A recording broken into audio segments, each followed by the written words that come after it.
ficar essa área de agropecuária, porque eu já estava vendo coisas em relação a inovações tecnológicas no trabalho, né?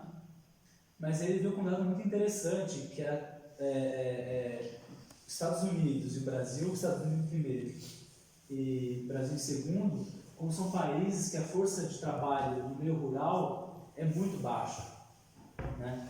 Aí aquilo me instigou, falei, puxa, mas o Brasil é campeão na produção agrícola e pecuária, né? Quer dizer, no lugar onde tem menos trabalhadores, você tem uma produção alta, enorme. É o setor, um dos setores com mais destaque na nossa economia, não é qualquer coisa, né? As pessoas vivem falando mal dos ruralistas, né? Os ruralistas vivem falando que são os responsáveis por conseguir alavancar a economia, por mais que o país esteja mal. É o setor que consegue, né, impulsionar a economia, né? Tem muito essa fala. Então isso me deixou muito curioso. Falei, deixa eu ver o que está acontecendo nesse setor, né?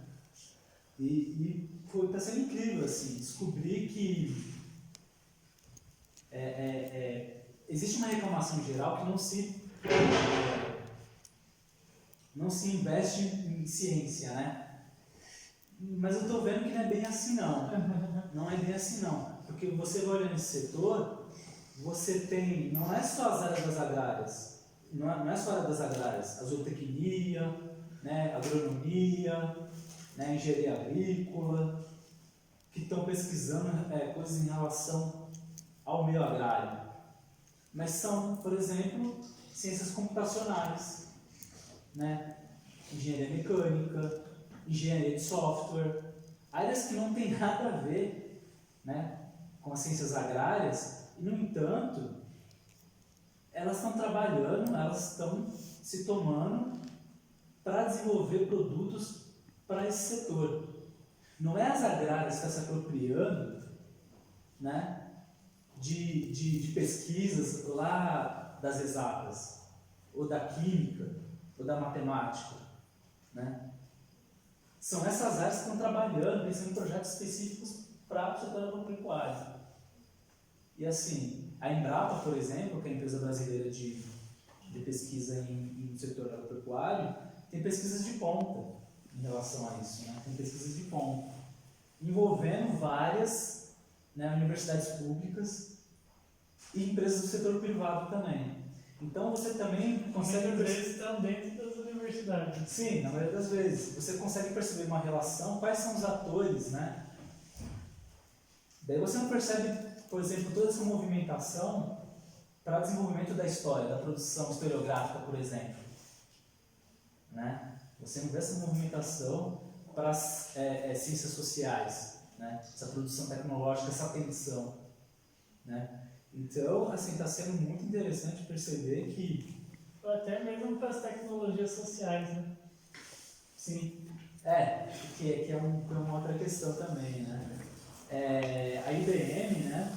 Ela lançou em parceria com a FAPESP, que é o órgão de fomento à pesquisa lá em São Paulo. Aqui tem a FAPEMIG, né? Lá é a FAPESP, em São Paulo. De um edital, né? Que estava chamando pesquisadores, todos da área das engenharias das exatas, para produzir pesquisa com relação à agricultura e à pecuária. A IBM, que é uma empresa de tecnologia, não uma agroindústria. No entanto, ela está voltando a sua atenção para esse setor, né? Então, assim, está sendo muito interessante conhecer outras organizações, a OCDE, por exemplo, a OIT, que eu não conhecia, né? Olhar coisas, por exemplo, na própria ONU, né? com a divisão lá sobre alimento, né? que é a FAO, né? Que inclusive existe um estímulo, né? Que se entende, né? Entre alguns especialistas, que vai ser a tecnologia, o setor responsável por conseguir desenvolver a agricultura e a pecuária para, em 2050, conseguir produzir alimento suficiente pro número de pessoas que vão ter até lá, né? Se faz uma estimativa, né? Aí entra uma questão demográfica, né? Que diz que até 2050 vai ter não me recordar agora o número, né? De pessoas, mas vai ter milhões de pessoas no mundo e vai se precisar de alimento, né? Mas aí entra uma questão que a gente fica sabendo, né? Pesquisando um pouco, que o que é produzido hoje em termos de alimento já é o suficiente para alimentar todas as pessoas e bem. E, no entanto, muita gente passa fome, né? A gente já comentou aqui da nossa situação aqui na universidade, muitas pessoas não têm condição de se alimentar bem, às vezes nem de se alimentar, né? Então, como que é isso? Tá, você tem um grau de tecnologia muito sofisticado, né? Sendo implementado nesse setor, principalmente aqui no Brasil, com recordes e recordes de safras plantadas, né? De muita carne sendo exportada, se produz muita carne. No entanto, a gente não tem o que comer, né? De repente é obrigado um governo, né, criar o Fome Zero, um programa como o Fome Zero. Então, o que está acontecendo? Né? Então, a gente está conseguindo ter acesso a essa tecnologia? Então, assim, minha pesquisa vai nessa direção. E essas são algumas dificuldades próprias da pesquisa mesmo, né, de você ter que lidar com uma área, né, que você não estudou, não teve conhecimento, e vai enfrentando essas coisas. E essa coisa também que não significa que você tenha uma bolsa, né, num projeto de iniciação científica, ou num projeto de extensão, ou outra seja qualquer, que você vai usar aquele valor especificamente para estudar o que você quer. Você vai usar para pagar aluguel, você vai usar para comprar comida, você vai usar para pagar passagem para subir até aqui, você vai pagar a internet da sua república, se você mora em república, ou então pagar os dados móveis do seu celular, né? Não significa que esse recurso vai ser para usar para fazer pesquisa, para você comprar livro, né? Para você poder fazer viagem para espaços onde o seu tema está sendo debatido e você pode trocar ideia com outras pessoas. Entendeu? Então tem essas dificuldades para além até das coisas próprias, né? Digamos, inerentes, né? Assim, naturais da pesquisa. Né? Mais ou menos isso. Muito bom.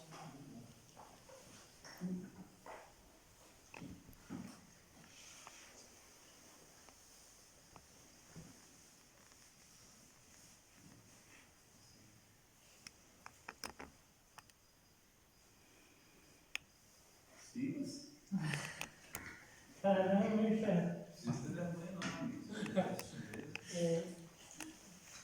Mais de 1.000 quilômetros para falar aqui. A gente quer te ouvir. Sim.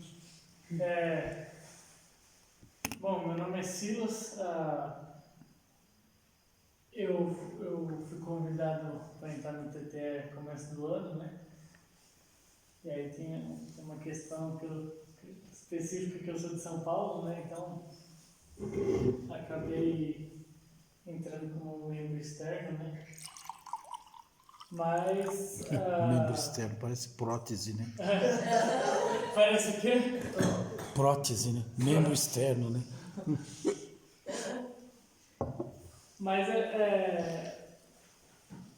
essa discussão, né, um pouco eu e o Atanásio, a gente já havia começado com um grupo que a gente mantinha lá em São Paulo, né, a política social, mas ainda muito no campo teórico, né, e aí uma questão da teoria que muitas vezes você fica numa questão meio especulativa, né. Agora, que nem o Amos falou, a especificidade desse grupo é trabalhar com mais próximo da realidade concreta, né? E apresentar, talvez, os dados que muitas vezes a gente ficar no campo da especulação teórica, na batalha de ideias, muitas vezes a gente não consegue avançar muito, né? A gente fica preso a enraizamentos, né? Conceituais e tudo.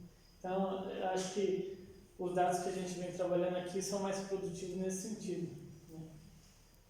E aí, a questão que eu venho trazendo é justamente a força de trabalho no mundo, né? Com a especificidade da força de trabalho do homem e da mulher, né? E aí eu trago como referência teórica uma mulher que chama Roswitha Schulz, né? Ela é uma teórica alemã do grupo, não existe mais, mas ela era de um grupo chamado Crise Crítica, né? Junto com o Robert Kurz. E aí, a questão é que ela traz um ponto muito fundamental que ela chama de dissociação do valor. O que seria essa dissociação do valor? O capital, para produzir valor, ele precisa de um corpo social organizado para produzir, né? Que a gente conhece por 8 horas de trabalho, enfim, né?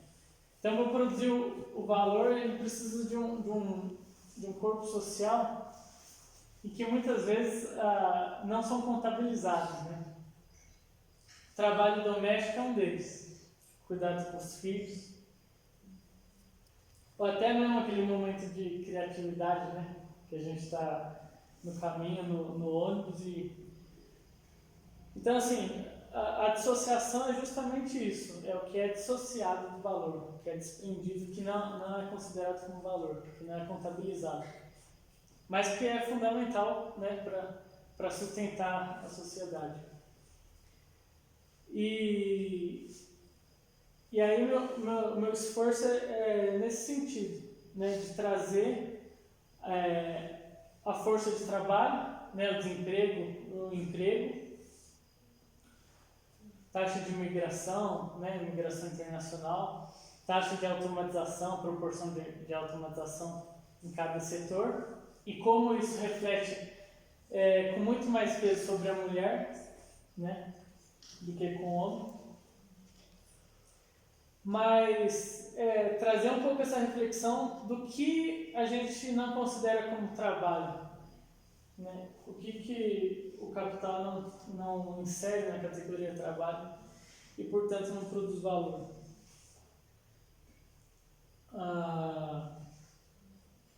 E aí amanhã eu vou falar um pouco sobre isso, né? Amanhã a gente vai apresentar um pouco da economia brasileira e economia mundial. E aí eu vou apresentar alguns dados, né, mundiais sobre força de trabalho, automatização, migração. E é isso. Olha, eu achei interessantíssimo isso que você falou, porque, inclusive, eu acho que eu tratei bem específico sobre isso na minha apresentação, mas a Silvia, ela fala da importância, né, desse trabalho não remunerado, né, desempenhado pela mulher, quando ocorre ali aquela transição do feudalismo para o capitalismo, né, e que efetivamente acontece aquela divisão sexual do trabalho mesmo, e que há uma busca, né, nesse primeiro momento ali do capitalismo, de deixar a mulher por conta do trabalho doméstico não remunerado, não reconhecido, né? E para a reprodução, né, para repor essa força de trabalho, né, como por exemplo, você é uma outra fábrica, mas é uma outra fábrica de produzir força de trabalho para a gente. E quanto mais força de trabalho, melhor, porque barateia o preço dessa força de trabalho, porque eu posso subjugar aquele funcionário, porque ele vai para repensar assim, nossa, se eu de alguma forma bater de frente com o meu chefe, tem mais 1000 lá querendo minha vaga, e agora, né? Então, assim, achei muito interessante esse ponto que você falou aí. Você ia falar? A Roswitha, acho que, pelo que eu venho me aprofundando, é uma teórica que dá para você, a teoria, o conceito, né, de dissociação do valor que ela traz, eu acho que dá para analisar de duas formas, né? Uma ontológica, né, do ponto de vista que você falou, da divisão sexual do trabalho, divisão sexual e hierárquica do trabalho. E aí a gente usa também como subsídio, acho que a Hannah Arendt, né, quando ela fala da vida pública e da vida privada, né, que antes, na antiguidade, quem tomava conta da vida privada eram as mulheres, né?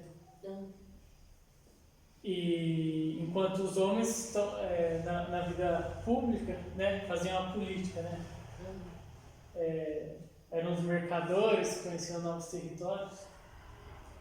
Quando se constitui o capital, o que era da vida pública assume a forma de mercadoria, assume a produção de valor. E o que era da vida privada, não. O amor, né, o cuidar dos filhos, os sentimentos, não só os sentimentos como um todo, né? Porque o valor ele também está incutido num tipo de sentimento, né?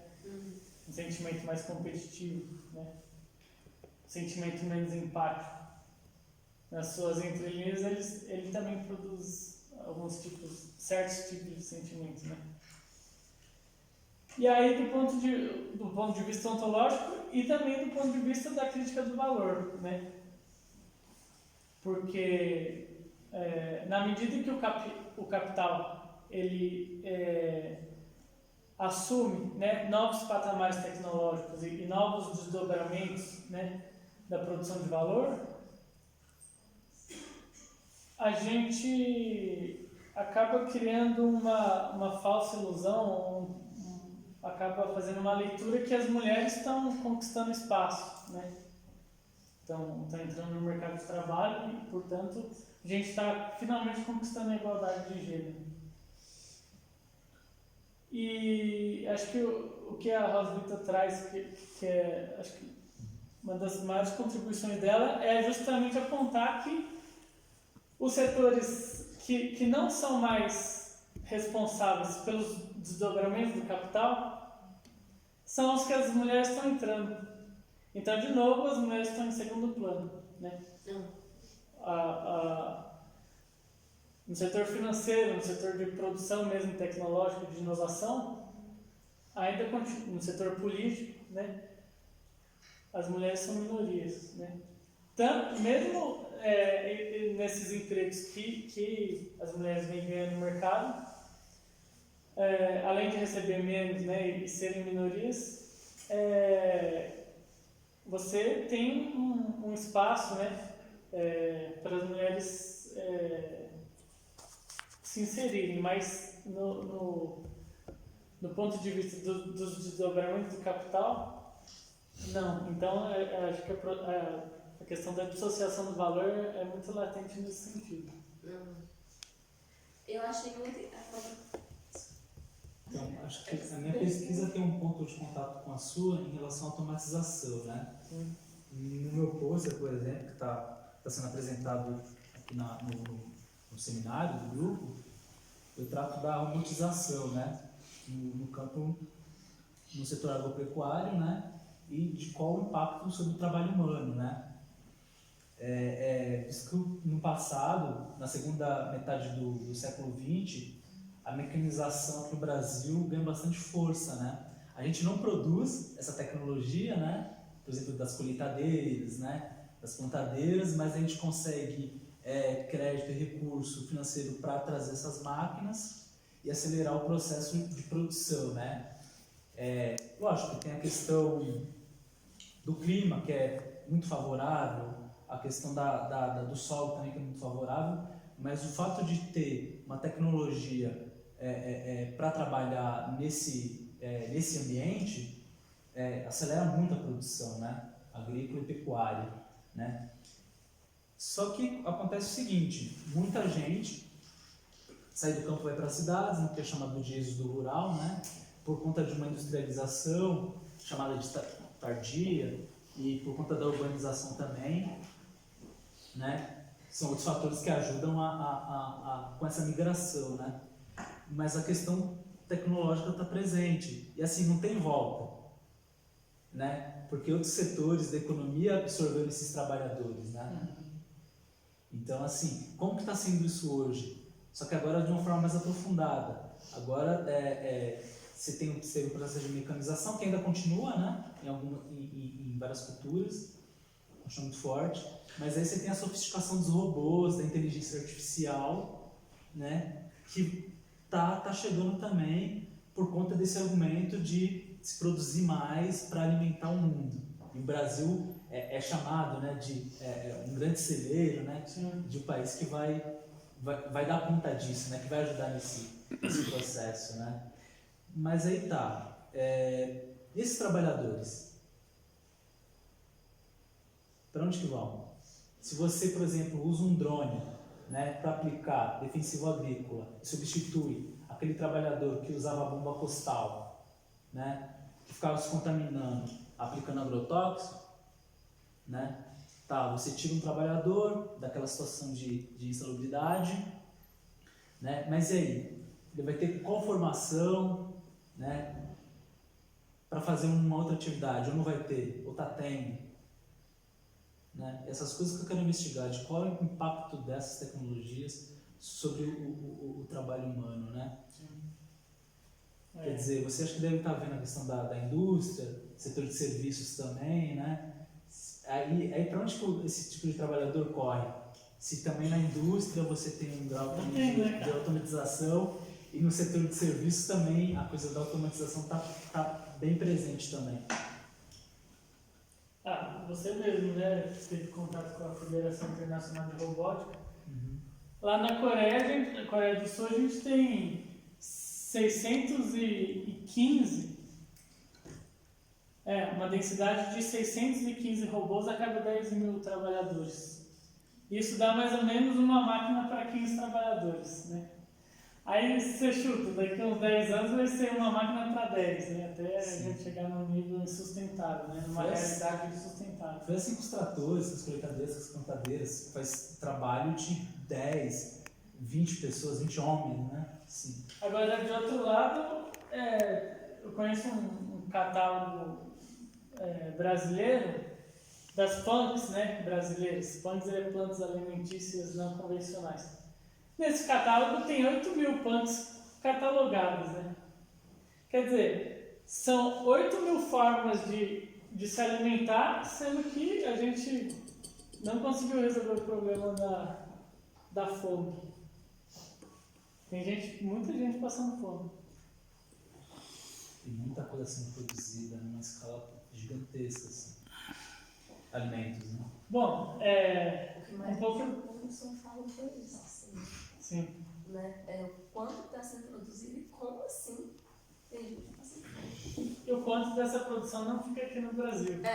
Não, e aí quando ele fala também dessa produção toda, a gente tem que pensar, eu estava vendo o trabalho de um colega nosso, que ele vai a fundo nessa questão, que a maior parte dos alimentos que estão na nossa mesa vem da agricultura familiar. Qual o lugar dessa agricultura familiar aqui no Brasil?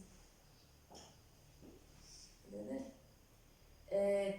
Os recursos que eles têm acesso não se compara a essa tecnologia de ponta. Entendeu? É um suporte ali da Emater, um valor ali mínimo ali, e eles se desdobram e estão lá, entendeu? Então, para o mercado interno, o que sustenta, o que está na nossa mesa, boa parte é a agricultura familiar. Lá em São Paulo é 70%. 70% até que abastece as escolas. Agora não mais, que só vai entrar alimento industrializado nas escolas. Mas é uma obrigação de ser da produção de agricultura familiar os produtos? Oi, não entendi. Não tem uma obrigação? Então, antes tinha, agora parece que não. Preciso ver melhor, mas agora parece que os alimentos vão começar a entrar só alimentos industrializados, né? Mas antes era 70%, cara, dos alimentos que São Paulo consumia, assim, da agricultura, né? Do hortifruti que São Paulo consumia era da agricultura familiar, das verduras e tal. Mas enfim, amanhã eu vou discutir um pouco melhor sobre isso, né? Mas quem vai vir agora?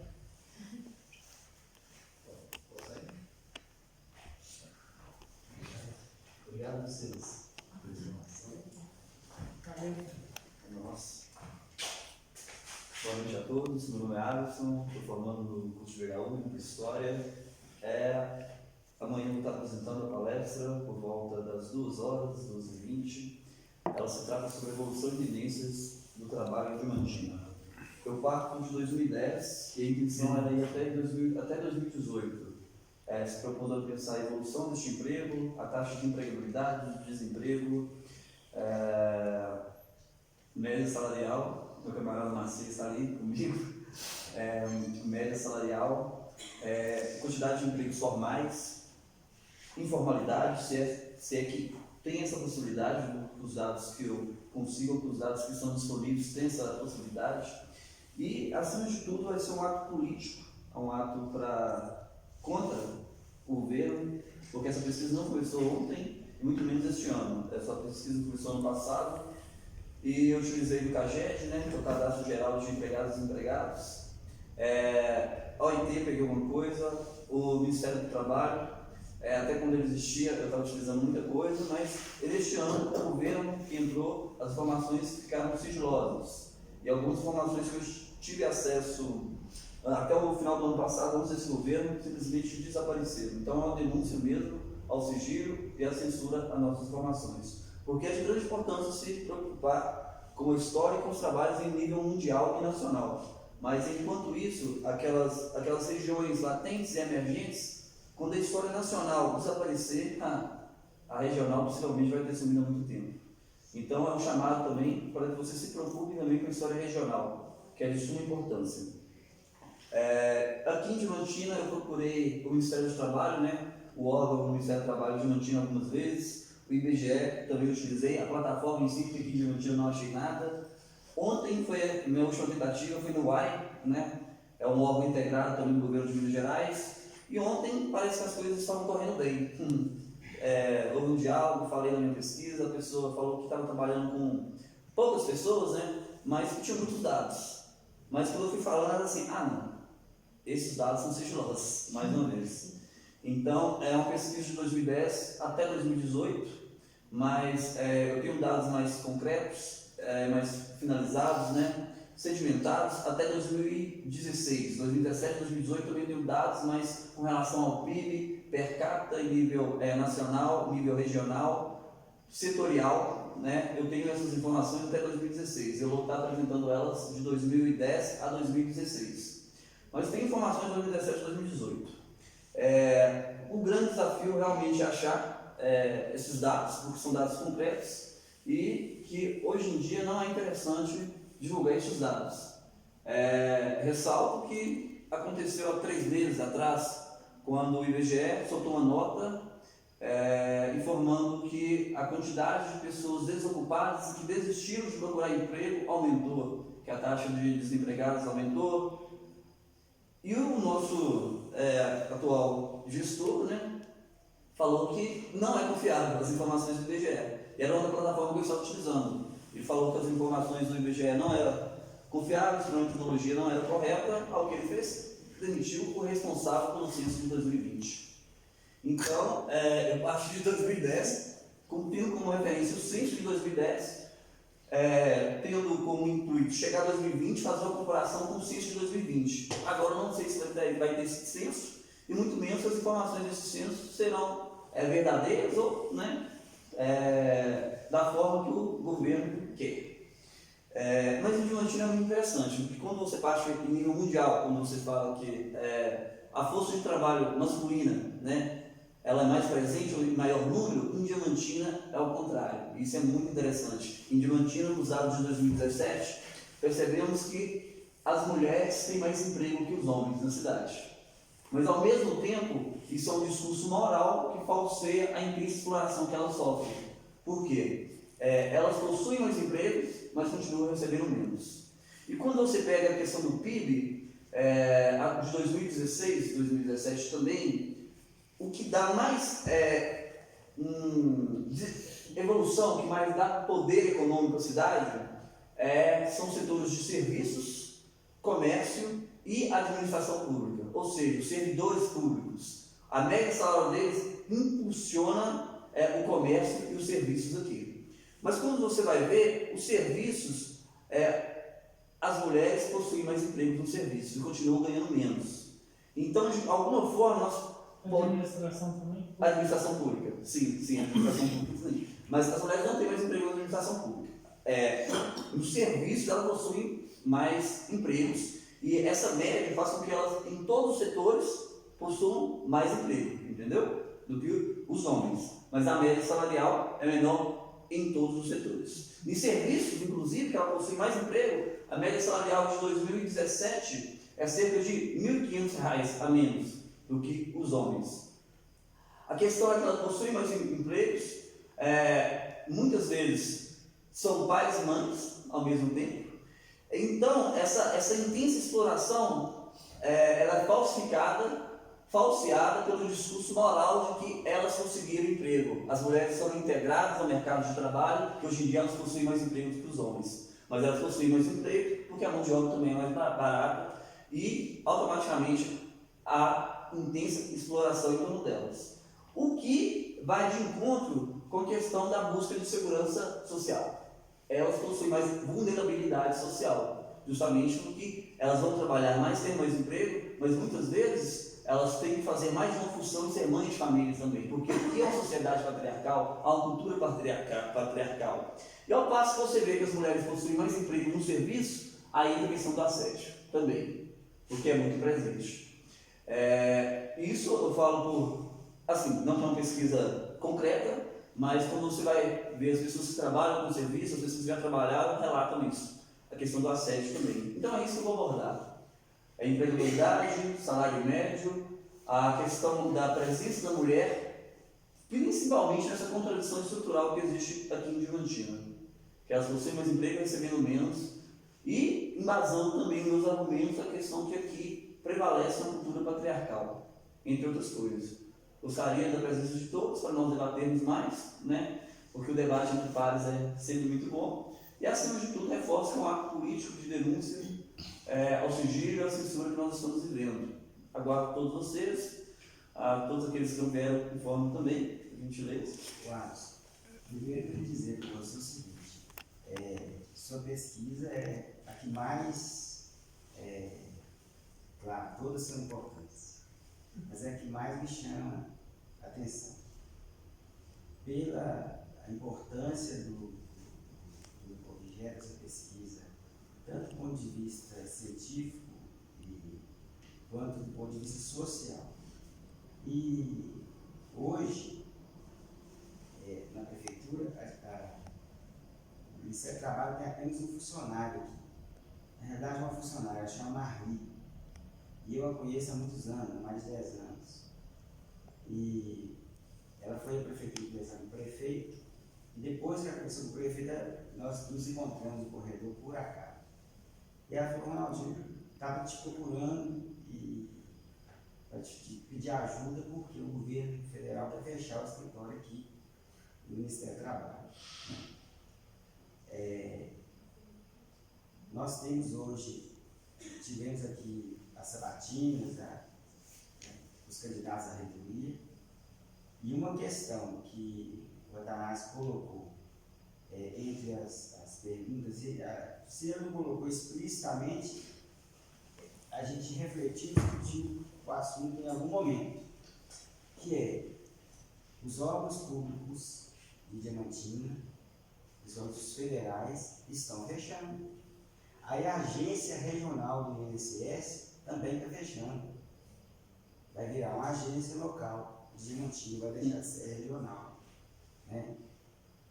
Então, assim, acho que essa quando você fala que é um ato político, né, o fruto da sua pesquisa. Primeiro, que a sua pesquisa é uma pesquisa de mestrado, né, por que não de doutorado? Porque ela é muito rica. Segundo, que Ele vai chegar lá.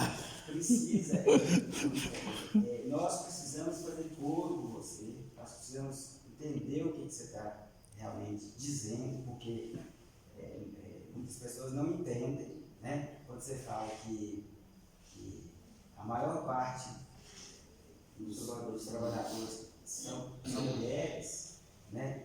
E que elas, de certa forma, estão sendo exploradas, né? A gente tem que se debruçar sobre esses dados e sobre o debate. E uma outra questão que eu acho importante, e também tem a ver com os três que você que apresentou até agora, que apresentaram, é que nós estamos partindo, né, de dados concretos, né? E acho que é uma inovação, principalmente para a pesquisa. Né? Está todo mundo tão acostumado com pesquisa teórica, bibliográfica, revisão, né? E deixa de produzir, porque se a gente fica só em cima, tem que ter a base, tem que ter, né? Não vamos sair da metodologia que tem que existir, mas a gente precisa produzir, né? O pensamento, as ideias, tem que partir da gente, tem que partir. Então, parabéns, eu quero, se for possível, está na sua cabeça. Sim, muito obrigado, agradeço. Você me fez abordar certas outras questões, né? Mas agradeço resolver essa menção. A minha intenção é partir de Diamantina, que é onde eu resido, e aqui, realmente, pelos dados, em 2010, no censo de 2010, cerca de 33% da população, que era 45 mil pessoas, 35% da população viviam com cerca de meio salário mínimo, ou seja, R$205. 33%. Cerca de 17% viviam com um quarto do salário mínimo. Um dia desse, passou em casa, uma pessoa tocando o interfone, tal, situou o nome de uma pessoa, que eu não sei quem, falando que poderia vender um gás para ele, se ele conseguisse R$50. Mas ele não tinha condição, porque a família dele era muito humilde, não tinha condição de comprar comida, mas tinha algo de comer, mas não tinha gás. Então é isso, né? Tem pessoas passando fome, isso é fato. E uma coisa que nós temos que lutar contra também aqui em Diamantina, que eu vou estar apresentando minha palestra também, que eu acho que é violento, e até um gestor dessa faculdade falou isso numa formatura nossa, de curso de licenciatura, curso de bacharelado em humanidades, que é o curso que mais recebe pessoas vulneráveis, que é a questão de empreendimento. Em Diamantina não existe empreendimento. O que existe aqui é gestão de sobrevivência. A informalidade aqui é muito presente. Não é justo você virar para uma pessoa que não tem condições de sobreviver, falar para ela empreender. Uma pessoa que vive com meio salário mínimo, vai empreender o quê? Em 2010, como você vê em dados também de 2010, nos bairros marginalizados, no Rio Grande, cerca de 70% das casas vivem com 5 pessoas. Você vai falar com uma pessoa que conseguiu sair daquela situação, formar no curso, ela virar para a pessoa empreender? Não é isso, entendeu? Então nós temos que nos debruçar de todas as temáticas. Eu estou partindo de Diamantina, mas a intenção é, se tiver foro, cuidados para isso, e com as cidades da região e principalmente no âmbito nacional. Mas espero que você venha mesmo e para nós dialogarmos também. Agradeço. Eu quero fazer uma sugestão. Posso? Claro. Bom, primeiro que ao invés de nós termos 2 palestras, né, separadas, por que a gente não junta as 2 amanhã à tarde? Já pensei nisso também. Quer dizer, você começa com Diamantina, apresenta tudo e eu faço um complemento. Então a gente junta as duas, e aí vai ter um mini curso, mas antes do mini curso você apresenta toda a parte que você tem já. E o que eu vou fazer? Eu vou simplesmente aumentar isso, né? Quer dizer, levar para o nível nacional e para o nível mundial. Porque à noite nós vamos trabalhar a questão da mulher, especificamente a questão da mulher. Eu acho que ao invés de a gente fazer separado, né, ficar dividindo as forças, eu acho que a gente devia juntar. Né? né? Eu acho que a gente devia juntar e a gente fazer uma coisa só. E o pessoal que vai pro meu, vai pro seu, o pessoal que vai pro seu, vai pro meu e pronto. Ótimo. Sim, Né? ótimo. Se você não se importar. Não importa, é até bom que enriquece também, Porque né? aí a gente divide, Claro. você começa. Parte aí- do regional e vai no mundial nacional. Agora, uma coisa que você falou também, eu acho que o princípio da análise é fundamental. Isso também é uma parte de pesquisa do meu TCC. Teoria, eu tenho o que eu já li e o que eu estou vivenciando na faculdade. Agora, sobre a minha pesquisa, a partir da base concreta. Não tem nenhum aposto teórico aí para fundamentar nenhuma coisa que eu li, assim, ou que está reservado para ler tem. Mas que eu li, não. A partir dos dados empíricos, da base teórica, da base material, e estou lendo isso, do real, concreto. As minhas interpretações são da concretude dos fatos mesmo. E depois eu vou partir para a teoria, porque assim como eu aprendi, eu acho que é fundamental. Quando você parte da teoria, você ingressa a realidade. Então, eu observei um objeto, estou deixando que ele se demonstre, né? Que ele demonstre as características constitutivas para nós interagirmos, né? E está dando certo. É isso. E amanhã, eu acho que uma coisa que eu acho muito interessante trazer. Amanhã nós vamos apresentar alguns dados também, que eu acho não, tenho certeza de que eles são significativos nisso que o Alisson está falando.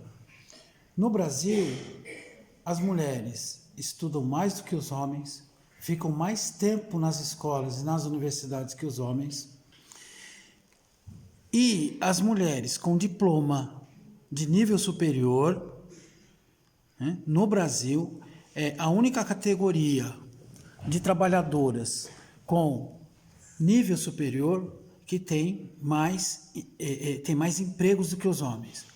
As mulheres com diploma, em número, são maiores, quer dizer, são muito mais do que os homens. No entanto, as mulheres com diploma superior ganham 60% menos que os homens com nível superior. Ou seja, o desnível, a desigualdade, quer dizer, não é que ganham 60% menos. A diferença, quer dizer, se os homens ganham 100, as mulheres ganham 60. As mulheres com diploma superior e os homens com diploma superior. É a maior diferença entre eles. A segunda maior diferença é entre as mulheres negras e os homens brancos. A média é que os homens brancos ganham, em relação às mulheres negras, aproximadamente 88% mais do que as mulheres negras. A sociedade brasileira está assentada, a sociedade brasileira está organizada em torno da exploração da mulher. O capitalismo brasileiro é um capitalismo diferente de todas as outras partes do mundo. Por quê? Porque tem na base da mulher negra e da mulher em geral a forma do lucro e da riqueza dessa sociedade. Ou seja, a mulher brasileira é a base da exploração, é a base do lucro, e é exatamente o que eles estão querendo destruir, inclusive é isso. Ou seja, amanhã nós vamos mostrar isso com muita clareza. E a questão que pelo menos eu vou trazer é o problema quer dizer, uma das críticas é a questão da identidade. Não adianta fazer festinha e bater bumbo na praça falando de identidade se as mulheres negras ganham 80% menos que os homens. Porque maracatu não vai resolver esse problema. Desculpe falar, mas é a verdade, certo? Nós temos uma exploração que está no esgoto da nossa sociedade, que está no subterrâneo da nossa sociedade. E nós precisamos enfrentar isso. E vocês, mulheres, Prestem bem atenção no que eu estou dizendo. Vocês vão sair daqui diplomadas. Vocês passam mais tempo na universidade, mais tempo na escola do que os homens. Mais tempo na universidade, mais tempo no ensino médio. Vocês estudam mais do que os homens, mas ganham muito menos que os homens. Então, isso que o Alisson falou é fundamental. Quer dizer, essa coisa de que as mulheres estão conseguindo. Então, o que nós estamos conseguindo? Apenas reproduzir a exploração. E num nível, porque lá fora, a diferença, a desigualdade entre homens e mulheres é muito menor do que aqui. Muito menor que aqui. E não é só por uma questão machista, não. É a própria estrutura de exploração é assim, aqui no Brasil. E nós precisamos entender. E eu acho que uma coisa que ficou claro na fala do Alisson também é o seguinte: Diamantina é uma cidade de chapa branca. O que quer dizer isso? Hoje, quem sustenta essa cidade é o funcionalismo público, municipal, estadual e federal. Diamantina não produz nada. E é por isso que existe uma elite branca aqui nessa cidade que está pouco se lixando com a universidade. Se a universidade vai fechar ou não vai fechar, eles estão pouco se lixando. Quem fica com medo da universidade fechar são os pequenos comerciantes, a mercearia no Rio Grande, a outra mercearia lá na Bela Vista. Eles é até bom se fechar. É. Está entendendo? Exatamente. A dominação vai até crescer, porque depois que a universidade chegou, essas famílias continuam e vão se perpetuar aí por muito tempo, mas elas ficaram mais enfumaçadas. Enfumaçadas. Diamantina tem quase 70% da sua população negra. 80% dos vereadores de Diamantina são negros, não tem poder nenhum. Nenhum. São eleitos pelos seus moradores na periferia, nas suas igrejinhas, mas não tem poder nenhum, porque quem manda em Diamantina não aparece na Câmara. E é uma elite branca que manda nessa cidade. E pode escrever que desde que surgiu essa universidade, todos os reitores comeram na mão dessa gente. Sempre fizeram acordo com essa elite branca. E vão continuar a fazer. Inclusive para ser nomeados. Pois é. Quem mais vai falar? Pode.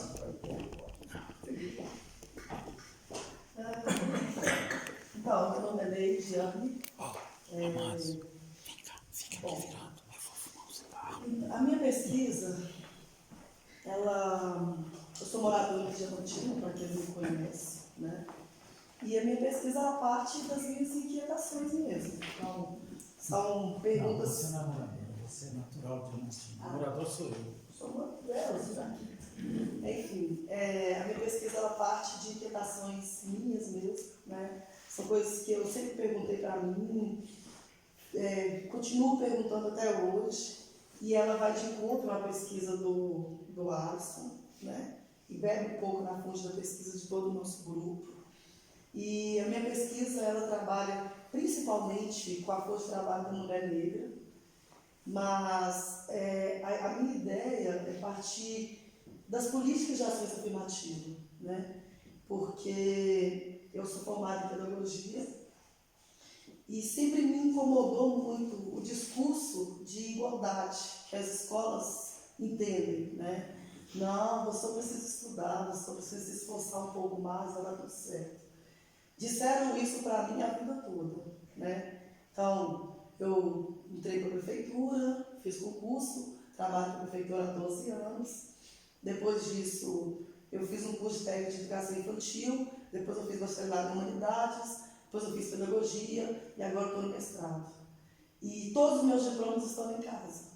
E por isso que vai de encontro ao trabalho do Alisson, que a gente percebe que as políticas de ação afirmativa, elas nos trazem para a universidade. Mas o pós-políticas de ações afirmativas é outra realidade. é outro nível. Então, assim, eu tenho lido muitas coisas por conta do mestrado, né, várias dissertações, mas uma dissertação que eu li assim, que me deixou assim, chocada foi o número de trabalhos que são feitos, que discutem as ações afirmativas. Todos os trabalhos que discutem a ação afirmativa, essa foi uma dissertação que fez uma revisão desses trabalhos. E todas essas dissertações, todos esses trabalhos, eles giram em torno das cotas raciais. Todo mundo fala das cotas raciais, todos os trabalhos. Então, o Brasil é um país que, assim, desde muito tempo existem políticas de ações afirmativas. Mas quando essas políticas de ações afirmativas elas são voltadas para os negros ou para os pobres, né, é acordo dessas políticas de ação afirmativa. Aí vira discurso, vira confusão, vira discussão. Todo mundo tem que se achar no direito de, opa, peraí, vamos falar mais um pouco sobre isso. E ninguém discute o pós-política de ação afirmativa. Então, é certo que as políticas, por exemplo, né, as cotas são sérias as mulheres negras, pardas, para as universidades. E é importante a gente pensar que o IBGE hoje entende que os negros são as mulheres que auto-declaram, as negras, né? As mulheres que auto-declaram pardas e as mulheres que auto-declaram pretas. Então, essa autodeclaração também que faz com que você consiga o ingresso, né, pelas políticas, a gente não entende que nós somos entendidos, tanto as mulheres pardas como as mulheres pretas, nesse grande número de negras. Mas, no grupo, o que eu tenho feito? Eu tenho levantado algumas pesquisas, né, com a ajuda do grupo, e nessas pesquisas a gente percebe que os 4 campos daqui, os 4 campos, né, da UFPJ, um número assim, gigantesco de mulheres negras e pardas entraram a partir de 2012 para 2016.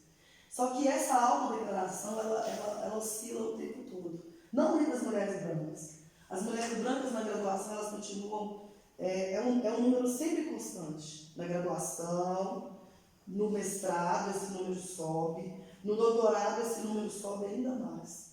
Então, as políticas de ação afirmativa, elas possibilitam o ingresso dessas mulheres negras, mas quando é uma qualificação mais refinada, uma coisa que você precisa realmente passar pela banca, que você precisa estar inserida dentro daquele contexto como pesquisador, e você de alguma forma você já é taxado. Nessa hora você não entra. E assim, chega um momento que as mulheres que não se autodeclararam, elas começam a se autodeclarar. Então, agora eu preciso me declarar, eu preciso me autodeclarar, ou como parda, ou como preta, eu preciso dizer sobre isso. Mas, assim, é extremamente importante esse tipo de pesquisa que eu estou tentando levantar. Mas a minha ideia principal é trazer o discurso das ações afirmativas. A minha palestra está marcada para sexta-feira, aqui embaixo, e vai ser às 2 horas. Então, a minha ideia é trazer um discurso, um processo histórico mesmo. Historicamente, como se deu as políticas de ação afirmativa. Desde a Constituição de 1988, que é o marco legal mesmo, né? Percebe-se que várias tentativas, né? Os grupos se organizaram para que essas ações afirmativas elas estivessem presentes, né? O movimento negro, de toda forma. Mas isso, aqui no Brasil, isso foi se edificando de uma forma muito lenta e começa a aparecer mesmo na Constituição de 88. Então eu trago essa pesquisa para sexta-feira e dizer um pouco sobre isso. Eu começo nas ações afirmativas e a minha ideia é avançar para entender como que as políticas fazem que a mulher negra ela entra para a universidade, mas e depois disso? Como é que ela está sendo inserida no mercado de trabalho? Existe mesmo uma evolução? Não existe? Porque o pesquisador ele parte sempre da subjetividade dele, né? Ele faz o recorte que me interessa. Eu fiz um recorte que realmente me impulsiona. Mas eu posso encontrar aí inúmeras coisas que eu não, que justamente eu acho que é assim, mas por isso eu preciso de dados. Preciso de dados para justamente para embasar o que eu estou querendo descobrir. Então, é isso a minha pesquisa. Eu espero que encontrar essa pós-politização afirmativa, eu espero encontrar dados positivos, né? E que a gente consiga avançar essa discussão, não ficar o tempo todo na discussão sobre cotas, apesar de que é uma discussão que está o tempo todo batendo na nossa porta, né? É mérito, é um jeitinho, é esmola, né? Então, é um tema assim que a gente vai ficar o tempo todo batendo nele. Leite, o seu trabalho vai passar pelo CEP? Então, Ronaldo, nós ficamos sabendo na nossa aula do mestrado que o CEP está com uma nova comissão que vai fazer a avaliação desses questionários e tal. Inclusive parece que eles estão muito rígidos, assim, sabe? Então, eu e a minha orientadora ali, a gente está pensando, o que eu quero mesmo fazer é estudo de caso, né? Com algumas alunas daqui da universidade, natural da cidade, onde elas estão, o que elas fazem hoje. Porque caminhando pela cidade, né, a gente encontra várias meninas que saíram daqui e hoje continuam trabalhando, sabe, em trabalhos assim, bem precários, sabe? A formação, a graduação não trouxe nenhum recurso material, nenhuma aquisição, sabe? Uma aquisição mesmo positiva para essas pessoas. Então, a minha ideia é fazer isso, mas a gente acha que não dá tempo, porque o mestrado são 2 anos, etc. E tal. Então, provavelmente, nós vamos partir de dados mesmo do IBGE, trazer toda essa questão, entender um pouco essa questão das políticas, como ela tem sido desenvolvida, e aproximar um pouco da questão das políticas neoliberais, entendeu? Aproximar, trazer um pouco. Você sabe por que eu estou essa pergunta, né, Danase? Vocês vão desculpar essa Não. porque eu vou sair um pouco daqui desse ambiente. Porque eu acho que seria importante se você levasse essa sua palestra que você vai fazer amanhã, talvez para a rede social, talvez para a escola, talvez para a associação de bairro. Por quê? E aí eu vou receber um pouco aqui esse ambiente. Você precisa de um mandato. Você precisa de um mandato. Se a nossa Câmara, ela tem, como a Tanás colocou, homens negros, né, e que não representam de fato os anseios de uma sociedade que está marginalizada, né? A gente conhece muito bem. Eu acho que para a gente ter voz, eu acho que seu projeto precisa de, além desse ambiente acadêmico, eu acho que ele tem voz lá fora, entendeu? Seria o caso de você pensar realmente em se candidatar, sabe? E ser uma voz, se empoderar, como a Tanás falou para as meninas, para todo mundo, né? Quer dizer, as mulheres aqui ganham menos, né? A gente sabe que Diamantina está lá no século XVIII, com relação ao cruzamento das famílias brancas com os negros, né? A gente ainda ela faz questão de ressaltar isso. A gente ainda vê muitas senhoras domésticas negras trabalhando para essas famílias que mandam em Diamantina. Sim. Né? Então eu acho, sim, na minha opinião, eu acho que você tinha que pensar em contribuir para a nossa cidade. E Diamantina também de uma outra forma. E assim, Ronaldo, é impressionante, né? Eu resido aqui, né, há 32 anos, e só a universidade que me fez pensar, por exemplo, né, quando Diamantina virou patrimônio histórico da humanidade. Isso foi um ganho histórico para a cidade, né? Ela está aí junto com Ouro Preto, Mariana, Tiradentes. E uma coisa que só aqui dentro me faz pensar muito é que toda a exploração, toda a construção da cidade partiu do trabalho, da força de trabalho de negros, né? Foram esse trabalho escravo que construiu essa cidade. E a cidade faz de tudo para poder apagar isso da memória. E os lugares de memória que tem na cidade, ela é o tempo todo, para os turistas, é o tempo todo lembrado como feito do europeu, né? A grandeza do europeu, a grandeza disso, a grandeza daquilo. Então, assim, tem o caminho dos escravos, o caminho dos escravos. Porra, caminho dos escravos, caralho, por que não colocou outro nome? Você entendendo? Tem que exaltar que é o caminho dos escravos. Então, assim, você percebe que a memória do negro mesmo da cidade, ela é o tempo todo apagada. Ela é o tempo todo apagada. Nós somos, é uma memória invisibilizada. Isidoro, quem foi Isidoro? Sabe? Tem a Chica da Silva, que todo mundo fala da Chica da Silva, mas a Chica da Silva para a cidade é só uma puta mesmo, você entendeu? É só uma vagabunda, você entendeu? Então, é assim, quantas mulheres negras que namoram homens brancos que não são chamados de Chica da Silva? É isso que você escuta. Então, assim, é uma cidade que você tem que partir mesmo. Pena que os alunos, né, que levantam essa demanda, eles vão embora. E nós ficamos aí, Ronaldo, com todo esse abacaxi na mão, sabe? É uma cidade que precisa mesmo, a gente tem que bater nas portas desse pessoal. Se eles não abrirem, a gente vai meter o pé, ué. Não tem outro jeito. Então, é isso. Sexta-feira eu tô aí, gente, se quiserem assistir. Não, legal. Nossa.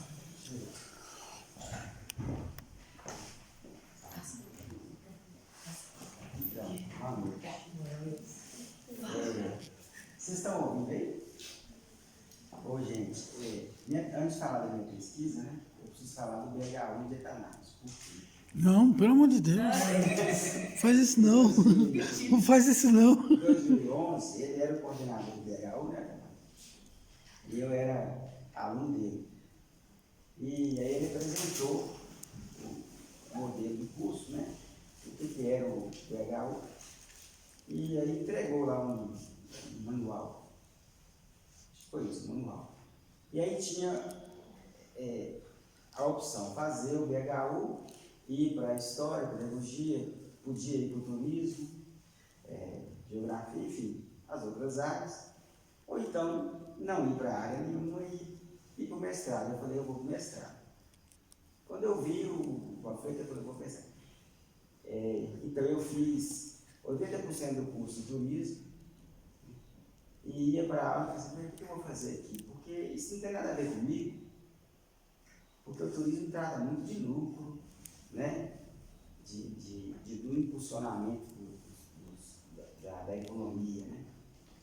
Mas visando lucro.